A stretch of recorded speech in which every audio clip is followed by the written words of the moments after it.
Olá, pessoal! Muitos se assustam quando ouvem a palavra estequiometria. São cálculos químicos, né, que dificultam aí a vida de muitos estudantes, mas que são cálculos simples, que não são tão complicados quando vocês treinam as questões. Para estequiometria não tem jeito, pessoal, vocês têm que resolver muitos exercícios para se acostumarem, principalmente a montarem as regras de três, que nós vamos ver que o cálculo matemático é muito simples, que é a resolução de regra de três. Só que chegar até a regra de três, interpretar o exercício e montar essa regra de três é o que dificulta aí a vida de vocês. Essa habilidade vocês só vão conquistar se vocês resolverem muitos exercícios. Bom, na estequiometria, nós vamos ter sempre uma reação química. Então, o primeiro passo para resolver as questões aí de cálculos estequiométricos é escrever a reação química, que nós já temos uma reação descrita. Então, a primeira coisa é escrever. Alguns exercícios já trazem a reação química pronta, outros não. Então, vocês têm que escrever essa reação. Por quê? Porque na estequiometria nós sempre vamos comparar as quantidades entre reagentes e produtos, as proporções aí de massas, proporções em mol de reagentes que vão reagir e originar aí certos produtos. Então, visualizar a reação química é muito importante. O segundo passo é balancear essa reação. Então, aqui, ó, nós temos nas reações químicas, vamos supor que aqui seja assim, ó, 2A mais B resulta em C mais 3D. Esse 2 e esse 3, que nós chamamos de coeficientes, eles representam a quantidade em mol dos reagentes e dos produtos. Então, eu leio a minha equação química da seguinte forma: 2 mols de A mais 1 mol, que eu não escrevo, mas que está aqui, de B, reagem produzindo 1 mol de C mais 3 mol de D.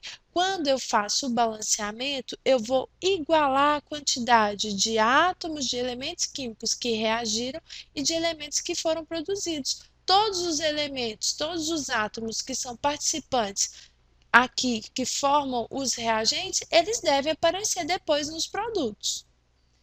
E o balanceamento proporciona isso.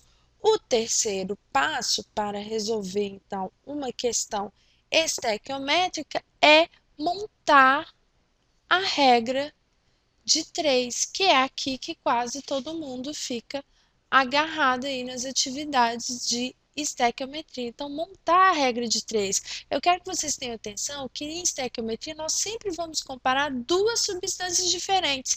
Essas duas substâncias podem ser as duas substâncias pertencentes aos reagentes, podem ser substâncias pertencentes aos produtos, mas geralmente os exercícios pedem para comparar um reagente com um dos produtos. E para facilitar o entendimento de vocês, já vamos começar a resolver alguns exemplos. No primeiro exemplo, quero saber quantas gramas de óxido cúprico, que é o CuO, eu obtenho quando eu utilizo 2,54 gramas de cobre metálico. Primeira coisa, primeiro passo também é escrever a reação química. Se eu tenho aqui óxido de cobre, óxido cúprico, eu então reagi o cobre com quem? Reagi o cobre com o gás oxigênio. Lembrando que o oxigênio não é só O, nós estamos falando da substância oxigênio, então é O2. E dessa reação aqui eu obtive o óxido cúprico. Segundo passo, depois que eu montei a minha equação, balancear a equação. Lembra que eu falei lá na aula sobre balanceamento, que vocês têm que contar o número de átomos? Então vamos começar aqui. O número de átomos que tem nos reagentes tem que ser igual ao número de átomos que tem no produto. Se nós contarmos aqui o número total, eu tenho um átomo de cobre mais dois átomos de oxigênio, um total de 3 átomos. E desse lado, um átomo de cobre e um átomo de oxigênio. Opa, tá diferente, não tá? Então, Não está balanceada, vamos balancear. Vamos começar aqui, ó, pelo oxigênio. Tenho dois átomos de oxigênio desse lado e tenho um átomo de oxigênio só aqui. Como que eu modifico? Eu vou colocar dois aqui? Não, não. Esse 2 aqui indica quantos átomos eu tenho na minha molécula. É a fórmula molecular. Essa fórmula nós não modificamos. Nós vamos modificar o coeficiente, o número em mols. Se eu tenho dois átomos de oxigênio aqui, para eu ter dois átomos de oxigênio desse lado, eu vou colocar o número 2 aqui na frente. Vou colocar esse número 2 aqui de outra cor para vocês visualizarem melhor. Agora, eu tenho um átomo de cobre desse lado e dois átomos aqui desse lado, porque é 2 vezes o 1 aqui, 2 mol. Então, aqui também eu coloco o número 2. Agora está balanceada a nossa equação. Nós já podemos montar a regra de 3. Na regra de 3, qual que é a pergunta? Aí eu indico vocês a voltarem na pergunta. Eu quero saber quantos gramas de óxido cúprico eu vou produzir quando eu utilizar 2,54 gramas de cobre. Então, eu vou comparar as duas espécies. Lembra que eu falei com vocês que geralmente a gente compara duas espécies, né? Então, eu vou comparar o cobre metálico com o óxido cúprico. Agora, daqui nós vamos tirar as informações para montar a regra de 3. A informação que a equação química nos dá, ela é trazida em número de mols. O que que eu sei? Que 2 mols de cobre metálico reagem e produzem. Quando eu coloco a seta, eu já indico que eu estou passando para o lado dos produtos. Produzem 2 mols de óxido cúprico, ok? Só que eu perguntei em gramas. Para transformar de mol para gramas, eu tenho que recorrer à massa molecular. E essa informação vocês vão encontrar na tabela periódica. A massa molecular do cobre é igual a 63,5 gramas. Não preciso colocar ali por mol, porque vocês já sabem que é por mol. Ou melhor, vou colocar, né?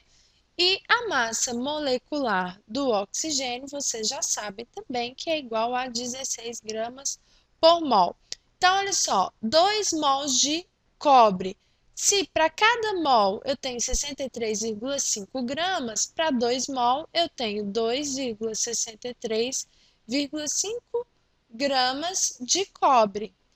Isso vai produzir duas vezes. Qual que é a massa molar do óxido cúprico? Vamos calcular ela aqui. É igual a 63,5 mais 16. Isso aqui, se vocês somarem, vocês vão encontrar aí 79,5 gramas de óxido cúprico. Então, aqui, isso aqui é para 1 mol, né? Então, esse aqui eu vou multiplicar por 2, porque eu produzi 2 mol. Então, aqui é gramas de óxido cúprico. Agora, nós seguimos para a pergunta. Na pergunta, nós queremos saber quanto de óxido cúprico nós vamos obter se nós utilizarmos 2,54 gramas de cobre.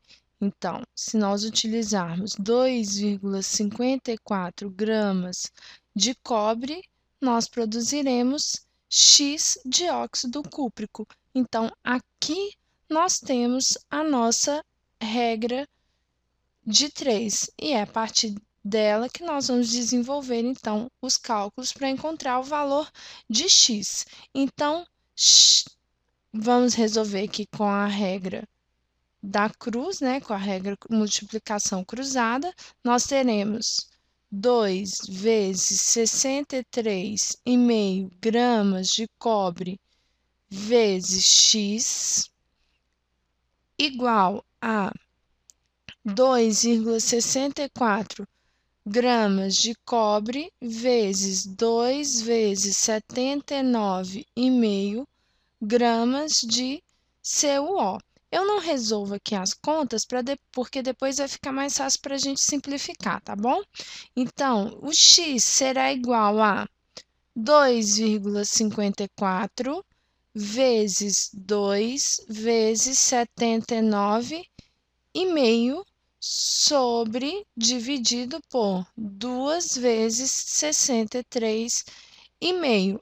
Olha só, já simplifico aqui 2 com 2, e se vocês resolverem, fizerem os cálculos, vocês vão ver que o x é igual a 3,18 gramas de óxido cúprico de CuO, ok? Então, aqui nós temos a nossa resposta. Espero que vocês tenham compreendido. Se tiverem alguma dúvida, envie para nós através da nossa rede em uquadro.com. Um grande abraço e bons estudos!